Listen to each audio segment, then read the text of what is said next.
Messieurs, bonjour et bienvenue au flash de 10 heures sur la RTB. Les députés du groupe parlementaire MPP ont achevé leur première journée parlementaire hier à Dori, dans le Sahel, autour de la problématique de l'insécurité et de l'incivisme. À l'issue de 48 heures de réflexion, ces parlementaires ont recommandé le renforcement de l'éducation civique et morale et plus de moyens à la disposition de l'Agence nationale des renseignements afin de permettre à cette structure d'être plus opérationnelle. 78 milliards de francs CFA, le montant total de deux projets lancés la semaine dernière à Dédougou. Il s'agit du programme de développement durable des exploitations pastorales du Sahel et du projet d'appui au développement du secteur de l'élevage au Burkina. Les acteurs du monde pastoral, les associations, le secteur privé et public sont les principaux bénéficiaires de ces deux projets. Leur objectif est lutter contre la pauvreté et l'insécurité alimentaire. L'oignon était à l'honneur hier, dimanche 18 mars, à Tougou, dans le Yatenga. C'est une journée deuxième du genre qui est dédiée à la promotion de ces produits de contre-saison.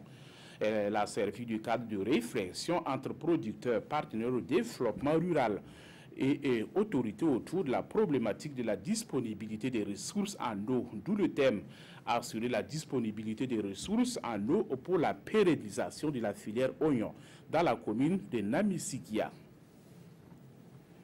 La nouvelle est tombée hier dans la matinée. Jean-Baptiste Natama est décédé tôt le matin du dimanche 18 mars à son domicile à l'âge de 54 ans. Pour beaucoup, c'est un homme de conviction et révolutionnaire, mais aussi un sankariste que le pays vient de perdre.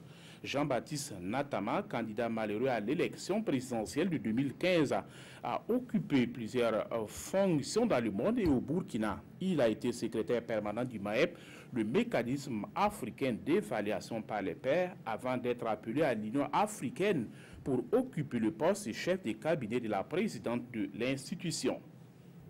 Sans surprise, Vladimir Poutine a été triomphalement réélu hier dimanche pour un quatrième mandat à la tête de la Russie avec près de 75% des voix selon des résultats partiels. C'est 12 points de plus qu'en 2012. Seul bémol dans cette victoire, le taux de participation ne dépasserait pas les 64% selon un institut de sondage russe.